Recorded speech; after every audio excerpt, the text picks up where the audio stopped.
Africa ನಡುವಿನ T20 ಸರಣಿಯ 4ನೇ ಪಂದ್ಯ ನಾಳೆ ನಡೆಯಲಿದೆ. ಈ ಪಂದ್ಯವನ್ನ ಗೆದ್ದು ಭಾರತ ಸರಣಿ ಕೈವಶಕ್ಕೆ ಪ್ಲಾನ್ ಮಾಡ್ತಾ ಇದ್ರೆ, ಅತ್ತ ಸೌತ್ ಆಫ್ರಿಕಾ ತಂಡ ಪಂದ್ಯವನ್ನ ಗೆದ್ದು ಸರಣಿ ಸಮಬಲಕ್ಕೆ ಸಿದ್ಧವಾಗ್ತಾ ಇದೆ.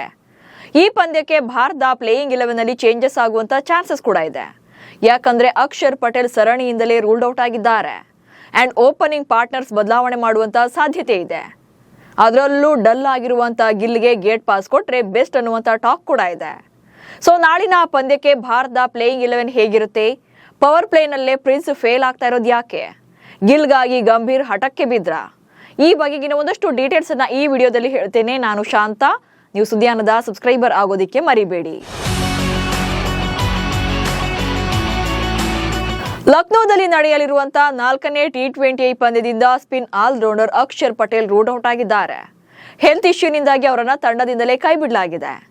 ಸೊ ಅಕ್ಷರ್ ಪಟೇಲ್ ಸ್ಥಾನಕ್ಕೆ ಶಹಬಾಜ್ ಅಹ್ಮದ್ ಅವರನ್ನ ಜಾಯಿನ್ ಮಾಡಿಕೊಂಡಿದ್ದಾರೆ. ಶಹಬಾಜ್ ಅಹ್ಮದ್ ಸದ್ಯ ಸೈಯದ್ ಮುಷ್ತಾಕ್ ಅಲಿ ಟ್ರೋಫಿ ಟಿ20 ಟೂರ್ನಿಯಲ್ಲಿ ಆಡ್ತಾ ಇದ್ದಾರೆ. ಬಟ್ ಇವರಿಗೆ ಪ್ಲೇಯಿಂಗ್ 11 ನಲ್ಲಿ ಚಾನ್ಸ್ ಸಿಗೋದು ಡೌಟ್ ಇದೆ. ಯಾಕಂದ್ರೆ ಲಾಸ್ಟ್ ಮ್ಯಾಚ್ ಅಲ್ಲಿ ಅಕ್ಷರ್ ಪಟೇಲ್ ಬದಲಿಗೆ ಕುಲ್ದೀಪ್ ಯಾದವ್ ಅವರನ್ನ ಆಡಿಸಿದ್ರು. ಹೀಗಾಗಿ ಮುಂದಿನ ಪಂದ್ಯಕ್ಕೆ ಬ್ಯಾಕಪ್ ಪ್ಲೇಯರ್ ಆಗಿ ಮಾತ್ರ ಶಹಬಾಜ್ ತಂಡದಲ್ಲಿ ಇರಬಹುದು. ಉಳಿದಂತೆ ಪ್ಲೇಯಿಂಗ್ 11 ನಲ್ಲಿ ಬಿಗ್ ಚೇಂಜಸ್ ಅಂತ ಇಲ್ಲದೆ ಇದ್ರು ಕೂಡ ಓಪನಿಂಗ್ ಪಾರ್ಟ್ನರ್ಸ್ ಚೇಂಜ್ ಮಾಡಿ ಅನ್ನೋದೇ ಎಲ್ಲರ ಡಿಮ್ಯಾಂಡ್ ಆಗಿದೆ. ಅಂದ್ರೆ ಅಭಿಷೇಕ್ ಶರ್ಮಾ ಓಕೆ, ಬಟ್ ಶುಭ್ಮನ್ ಗಿಲ್ ಯಾಕೆ ಅನ್ನೋದೇ ಇಲ್ಲಿರುವಂತಹ ದೊಡ್ಡ ಪ್ರಶ್ನೆ.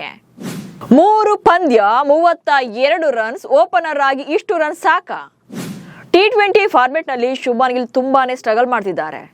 ಏಷ್ಯಾ ಕಪ್ ನಿಂದ ಹಿಡಿದು ಮೊನ್ನೆ ಮ್ಯಾಚ್ ವರೆಗೂ ಕೂಡ ಅವರ ಬ್ಯಾಟಿಂಗ್ ನಿಂದ ಬಿಗ್ ಇನ್ನಿಂಗ್ಸ್ ಬಂದೇ ಇಲ್ಲ. ಅದರಲ್ಲೂ 3ನೇ ಟಿ20 ಮ್ಯಾಚ್ ಅಲ್ಲಿ ಬಿಗ್ ಸ್ಕೋರ್ ಇರಲೇ ಇಲ್ಲ. ಸೊ 117 ರನ್ಗಳಿಗೆ ಆಲ್ಔಟ್ ಆಗಿತ್ತು ದಕ್ಷಿಣ ಆಫ್ರಿಕಾ. ಹೀಗಾಗಿ ಟೈಮ್ ತಗೊಂಡ್ರು ಕೂಡ ಆ ನಂತರ ಕವರ್ ಅಪ್ ಮಾಡಿಕೊಂಡು ಫಾರ್ಮ್ಗೆ ಕಮ್ ಬ್ಯಾಕ್ ಮಾಡೋಕೆ ಗಿಲ್ಗೆ ಗೋಲ್ಡನ್ ಆಪರ್ಚುನಿಟಿ ಇತ್ತು. ಬಟ್ ಅದನ್ನ ಯುಟಿಲೈಸ್ ಮಾಡ್ಕೊಳ್ಳಿಲ್ಲ. ಡಗ್ಔಟ್ ಆಗೋದನ್ನ ತಪ್ಪಿಸಿಕೊಂಡಂತ ಗಿಲ್ 28 ಎಸೆತಗಳಲ್ಲಿ 28 ರನ್ ಗಳಿಸಿ ವಿಕೆಟ್ ಒಪ್ಪಿಸ್ತಾರೆ. ಅಂಡ್ ಈ ಸರಣಿಯಲ್ಲಿ 3 ಪಂದ್ಯಗಳಲ್ಲೂ ಸೇರಿ ಗಿಲ್ ಬ್ಯಾಟ್ ಇಂದ ಬಂದಿರೋದೇ 32 ರನ್ಗಳು. ಫಸ್ಟ್ ಮ್ಯಾಚ್ ಅಲ್ಲಿ 4 ರನ್ಸ್ ಅಂಡ್ ಸೆಕೆಂಡ್ ಮ್ಯಾಚ್ ಅಲ್ಲಿ ಖಾತೆಯನ್ನ ತೆರೀಲಿಲ್ಲ ಡಕ್ಔಟ್. ಇನ್ನು 3ನೇ ಪಂದ್ಯದಲ್ಲಿ 28 ರನ್ಸ್. ಟೋಟಲ್ ಆಗಿ 3 ಪಂದ್ಯಗಳಿಂದ 32 ರನ್ಸ್ ಅಷ್ಟೇ ಬಂದಿದೆ. ಸೊ ಹೀಗೆ ದಿನೇ ದಿನೇ ಗಿಲ್ ಅವರ ಫಾರ್ಮ್ ಕುಸಿತವಾಗ್ತಾ ಇದ್ದು ತಂಡಕ್ಕೆ ಹೊರೆ ಆಗ್ತಾನೆ ಇದ್ದಾರೆ. 2025ರಲ್ಲಿ 15 ಟಿ20 ಇನ್ನಿಂಗ್ಸ್ ಗಳಿಂದ 291 ರನ್ಗಳನ್ನ ಕಲೆ ಹಾಕಿದ್ದಾರೆ. ಅಲ್ಲದೆ ಗಿಲ್ ಟಿ20ಗೆ ಕಮ್ ಬ್ಯಾಕ್ ಮಾಡಿದ ಮೇಲೆ ಕೆಲ ಸವಾಲುಗಳು ಕೂಡ ಎದುರಾಗ್ತಾ ಇವೆ. ಸೊ ಏನೆಲ್ಲ ಅನ್ನೋದನ್ನ ಒಂದೊಂದಾಗಿ ಹೇಳ್ತಾ ಹೋಗ್ತೇನೆ ನೋಡಿ. ಅಗ್ರೆಸಿವ್ ಬ್ಯಾಟಿಂಗ್ಗೆ ಹೊಂದಿಕೊಳ್ಳದ ಗಿಲ್. ಪ್ರಸ್ತುತ ಟೀಮ್ ಇಂಡಿಯಾ ಬ್ಯಾಟಿಂಗ್ ನಲ್ಲಿ ಅಗ್ರೆಸಿವ್ ಮತ್ತು ಡೇಂಜರಸ್ ಇಂಟೆಂಟ್ ನಲ್ಲೇ ಬ್ಯಾಟ್ ಬೀಸ್ತಾ ಇದೆ. ಅದರಲ್ಲೂ ಓಪನರ್ ಅಭಿಷೇಕ್ ಶರ್ಮಾ ಅಂತೂ ಭಾರತದ ಆಕ್ರಮಣಕಾರಿ ಅಟ್ಯಾಕ್ಗೆ ಸರಾಗವಾಗಿ ಹೊಂದಿಕೊಂಡಿದ್ದಾರೆ.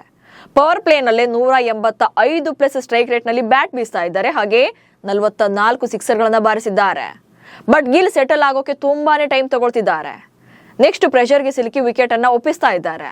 ಈ ವರ್ಷ ಆಡಿರುವಂತಹ 15 ಟಿ20 ಪಂದ್ಯಗಳಲ್ಲಿ ಪವರ್ ಪ್ಲೇ ನಲ್ಲೇ 8 ಸಲ ವಿಕೆಟ್ ಒಪ್ಪಿಸಿದ್ದಾರೆ ಗಿಲ್. ಅಂಡ್ ಪವರ್ ಪ್ಲೇ ನಲ್ಲಿ ಜಸ್ಟ್ 2 ಸಿಕ್ಸ್ ಅಷ್ಟೇ ಬಾರಿಸಿದ್ದಾರೆ. ಸೊ ಇದನ್ನೆಲ್ಲ ನೋಡಿದಾಗ ಗಿಲ್ ಕಂಪ್ಲೀಟ್ ಆಗಿ ಅಂಡರ್ ಪ್ರೆಷರ್ ನಲ್ಲಿದ್ದಾರೆ ಅನ್ನೋದು ಕನ್ಫರ್ಮ್ ಆಗಿ ಗೊತ್ತಾಗ್ತಾ ಇದೆ. ಗಿಲ್ ಹೊರಬಿದ್ರೆ ಸಂಜುಗಾದ್ರೂ ನ್ಯಾಯ ಸಿಗುತ್ತೆ. ಅಷ್ಟಕ್ಕೂ ಇಲ್ಲಿ ಶುಭ್ಮನ್ ಗಿಲ್ ರನ್ನ ತಂಡದಿಂದ ಹೊರಗಿಡಿ ಅನ್ನೋಕೆ ಮುಖ್ಯ ಕಾರಣ ಬೆಂಚ್ ಕಾಯಿಸ್ತಾ ಇರುವಂತ ಸಂಜು ಸ್ಯಾಮ್ಸನ್. ಶುಭ್ಮನ್ ಗಿಲ್ಗಿಂತ 100% ಬೆಸ್ಟ್ ಇದ್ರೂ ಕೂಡ ಬಿಸಿಸಿಐ ಮತ್ತು ಗಂಭೀರ್ ಮೊಂಡಾಟಕ್ಕೆ ಬೆಂಚ್ ಬಿಸಿ ಮಾಡ್ತಾ ಇದ್ದಾರೆ. ಗಿಲ್ ಈ ವರ್ಷ ಒಂದೇ ಒಂದು ಅರ್ಧ ಶತಕ ಬಾರಿಸಿಲ್ಲ. ಬಟ್ ಸಂಜು ಓಪನರ್ ಆಗಿ 17 ಟಿ20 ಪಂದ್ಯಗಳಲ್ಲಿ 178+ ಸ್ಟ್ರೈಕ್ ರೇಟ್ ನಲ್ಲಿ 522 ರನ್ಗಳನ್ನ ಗಳಿಸಿದ್ದಾರೆ. ಆದ್ರೆ ಗಿಲ್ 36 ಇನ್ನಿಂಗ್ಸ್ ಗಳಿಂದ ಕಡಿಮೆ ಸ್ಟ್ರೈಕ್ ರೇಟ್ ನಲ್ಲಿ 869 ರನ್ಸ್ ಗಳನ್ನ ಗಳಿಸಿದ್ದಾರೆ. ಸೊ ಇದನ್ನೆಲ್ಲ ಕಂಪೇರ್ ಮಾಡಿದಾಗ ನೋಡಿದಾಗ ಟಿ20 ತಂಡಕ್ಕೆ ಗಿಲ್ಗಿಂತ ಸಂಜುನೇ ಬೆಟರ್ ಅನ್ನೋದು ಇಲ್ಲಿ ಗೊತ್ತಾಗ್ತಾ ಇದೆ. ಸೊ ಈ ಕಾರಣಕ್ಕಾಗಿ ಗಿಲ್ ರನ್ನ ಹೊರಗಿಟ್ರೆ ತಂಡಕ್ಕೂ ಕೂಡ ಒಳ್ಳೇದಾಗುತ್ತೆ. 2026ರ ಟಿ20 ವಿಶ್ವಕಪ್ಗೂ ಮುನ್ನ ಅಲರ್ಟ್. ಸದ್ಯ ಟಿ20 ನಲ್ಲಿ ಟೀಮ್ ಇಂಡಿಯಾ ಅದ್ಭುತ ಜರ್ನಿ ಇದ್ರೂ ಕೂಡ 2026ರ ಫೆಬ್ರವರಿ ಹಾಗೆ ಮಾರ್ಚ್ ನಲ್ಲಿ ಟಿ20 ವಿಶ್ವಕಪ್ ಇರೋದ್ರಿಂದ ಪ್ಲೇಯಿಂಗ್ 11 ಬಗ್ಗೆ ಈಗಲೇ ತಲೆ ಕೆಡಿಸಿಕೊಳ್ಳಲೇಬೇಕು. ಹಾಗೆ ಬಿಸಿಸಿಐ ಅಲರ್ಟ್ ಆಗಲೇಬೇಕು. ಟಾಪ್ ಆರ್ಡರ್ ಬ್ಯಾಟಿಂಗ್ ನಲ್ಲಿ ಕನ್ಸಿಸ್ಟೆನ್ಸಿ ಪರ್ಫಾರ್ಮೆನ್ಸ್ ಬರಲೇಬೇಕಾಗುತ್ತೆ. ಬಟ್ ಗಿಲ್ ಕಡೆಯಿಂದ ಅದು ಸಾಧ್ಯವಾಗ್ತಾ ಇಲ್ಲ. ಅದು ಕೂಡ ಕಂಟಿನ್ಯೂಸ್ ಆಗಿ. Gill out of form Abhishek ಕೂಡ ಹೊಡೆತ ಕೊಡ್ತಾ ಇದೆ. ಫಸ್ಟ್ ವಿಕೆಟ್ ಬಿದ್ದಾಗ ಅಭಿ ಕೂಡ ಕನ್ಫ್ಯೂಸ್ ಆಗ್ತಿದ್ದಾರೆ. ಹೀಗಾಗಿ ಫಾರ್ಮ್ ನಲ್ಲಿರುವಂತ ಆಟಗಾರನ ಸೆಲೆಕ್ಟ್ ಮಾಡೋದ್ರ ಜೊತೆಗೆ 2026ರ ಟಿ20 ವಿಶ್ವಕಪ್ಗಾಗಿ ತಂಡದಲ್ಲಿ ಕೆಲ ಬದಲಾವಣೆಗಳನ್ನ ಮಾಡಲೇಬೇಕಿದೆ. ಶುಭ್ಮನ್ ಗಿಲ್ ರನ್ನ ತಂಡದಿಂದ ಹೊರಗಿಟ್ರೆ ಹೆಚ್ಚಿನ ಲಾಭ ಕೂಡ ಆಗುತ್ತೆ. ಆಕ್ಚುಲಿ ಇಲ್ಲಿ ಗಿಲ್ ಒಳ್ಳೆ ಆಟಗಾರನೇ. ಅದರಲ್ಲಿ ಎರಡು ಮಾತಿಲ್ಲ. ಪ್ರಸ್ತುತ ಭಾರತದ ಆಲ್ ಫಾರ್ಮೆಟ್ ಪ್ಲೇಯರ್ ಆಗಿದ್ದಾರೆ. ಆದರೆ ಬ್ಯಾಕ್ ಟು ಬ್ಯಾಕ್ ಮ್ಯಾಚಸ್ ಇರೋದ್ರಿಂದ ರೆಸ್ಟ್ಲೆಸ್ ಆಗ್ತಿದ್ದಾರೆ. ಅಂಡ್ T20ಗೆ ಅಡ್ಜಸ್ಟ್ ಆಗೋದು ಕಷ್ಟ ಆಗ್ತಿದೆ. ಸೊ ಇನ್ನಾದರೂ ಕೂಡ ಗೌತಮ್ ಗಂಭೀರ್ ಮತ್ತು ಆಯ್ಕೆ ಸಮಿತಿ ಮೊಂಡಾಟವನ್ನ ಬಿಟ್ಟು ಬೇರೆ ಆಟಗಾರರನ್ನ ಆಯ್ಕೆ ಮಾಡಬೇಕು. ಇದು ತಂಡಕ್ಕೂ ಒಳ್ಳೆಯದು, ಶುಭ್ಮನ್ ಗಿಲ್ ಅವರ ಭವಿಷ್ಯಕ್ಕೂ ಕೂಡ ಒಳ್ಳೆಯದೇ. ನಮಸ್ಕಾರ.